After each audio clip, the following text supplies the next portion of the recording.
video claims that an Etsy shop made over $300,000 selling digital download patterns, but it's not what you think. You're led to believe that the best AI side hustle in 2023 can make huge profits quickly. But after looking into the shop, they started in 2012, 2 years before AI could produce this art. Since then, they've averaged just under $30,000 a year. It made me realize that many of these videos going viral twist the facts to ride trends. While it's great for getting views, if you've tried to build a successful business, you need honest advice. I was able to earn $170,000 my first year in online retail. What worked while building that business can be multiplied using AI. But when you're first starting out, every sale matters, and the ability to build momentum can depend on whether you choose digital products or print on demand. There's a lot of hype around digital products right now because they are pure profit. The margins look great, and the ongoing time and labor is non-existent. Because of this, some shops only sell digital patterns. On the surface, this sounds amazing, but when you dig in, these shops usually generate less revenue overall, sell at a far lower price point than physical goods, and as a result, even with higher margins, they end up profiting much less. Recently, I released a series of YouTube shorts and Instagram reels about the opportunities in this industry. While researching, I discovered an Etsy store that was raking in over $350,000 annually, selling generic cell phone cases with printed artwork. One of their best-selling cell phone cases earned $2,000 on 105 sales. Compare that to Old Market, who only made $306 from 136 floral pattern sales. If you're just getting started, patterns and digital downloads are attractive because once they're finished, there's no hard costs or ongoing labor. The downside is that once you voluntarily sell your design, it becomes fair game for other people to resell your artwork or to use it to make finished products that get sold on the same platforms. To drive that point home, one of the most profitable strategies on Etsy is to purchase best-selling digital downloads, then mock them up on print-on-demand products. Hundreds of stores use this strategy because it outsources the cost of creativity and generates impressive annual revenues. Once you realize that, if you can create a design that sells, you can create a product using that design to get sales for the same amount of time. That's far more money that you could be earning rather than giving it away. So let's talk about how to come up with those designs. I created my very first piece of art using Midjourney and captured the entire process to give you a genuine beginner's point of view.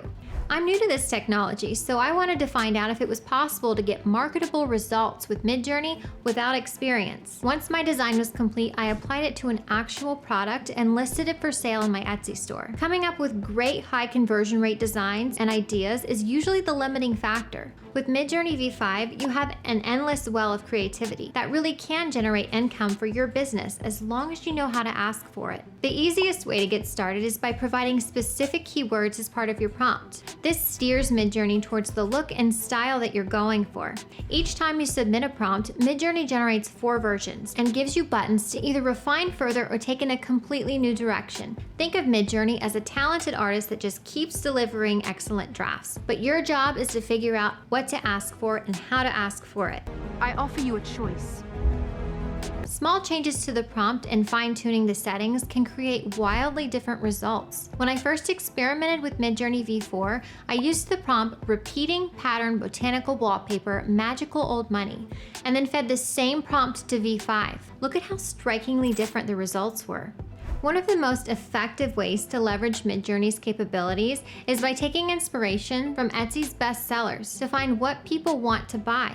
Bestsellers tend to share a specific aesthetic. If you can use AI to adapt to a design aesthetic to a variety of products, you can stick to a winning formula and capture more of that market rather than having to reinvent the wheel. When it comes to generating designs, I relied on a powerful trio: Midjourney AI, Discord, and Photoshop. To start creating with Midjourney AI, you'll be prompted to join their Discord server.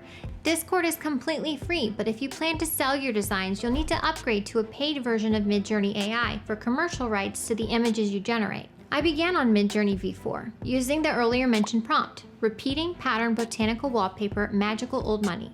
I chose this because I knew the botanical and the vintage artwork were popular. Thanks to my prior research on Etsy bestsellers and my own experience with my businesses where I put that research into practice. Midjourney released a new version, V5, so I wanted to check the difference in the artwork turned out with the same prompt. I typed in /settings and chose V5. Retyping the prompt, I added -- tile afterwards to let Midjourney know I wanted a repeating digital pattern. So I decided to upscale the second version that Midjourney generated. The neutral appearance and the color scheme really caught my eye. By clicking on U2, I initiated the upscale process. Just a quick note, U stands for upscale, while V represents creating a different version of the same image. If you click the circular arrows, it regenerates everything, giving you a fresh start. Once the second version was upscaled, I found myself drawn to the fourth design, so I went ahead and upscaled version 4. Examining the designs, I was impressed by the overall spacing and the arrangement of the artwork. Next, I brought the image into Photoshop and converted it into a smart object to enhance the size, clarity, and ratio without losing any detail. One thing to note is that images generated by Midjourney can sometimes be small, limiting their usability to smaller things like playing cards. By converting the image into a smart object and leveraging Printify's tools, we can unlock a world of possibilities for selling products. In Photoshop, I created a square canvas measuring 11.17 by 11.17 inches. After adjusting the image, I saved the file to a PNG, ensuring that the entire square was covered. Now with your seamless pattern ready, head over to Printify and select a product to showcase your design on, like a throw blanket. Upload your image and click on the toggle that says Create Pattern. This repeating pattern concept works perfectly for phone cases too. Instead of stretching the image, simply choose Create Pattern and watch as your design transforms into a borderless masterpiece. If we didn't fully cover the canvas in Photoshop, it would look like this. By following these steps, you can take any design from Midjourney and upscale it to make money. I hope this video brings clarity and confidence to understanding how to utilize Midjourney AI for your business. In all honesty, if this video gets enough likes, I'll create another one.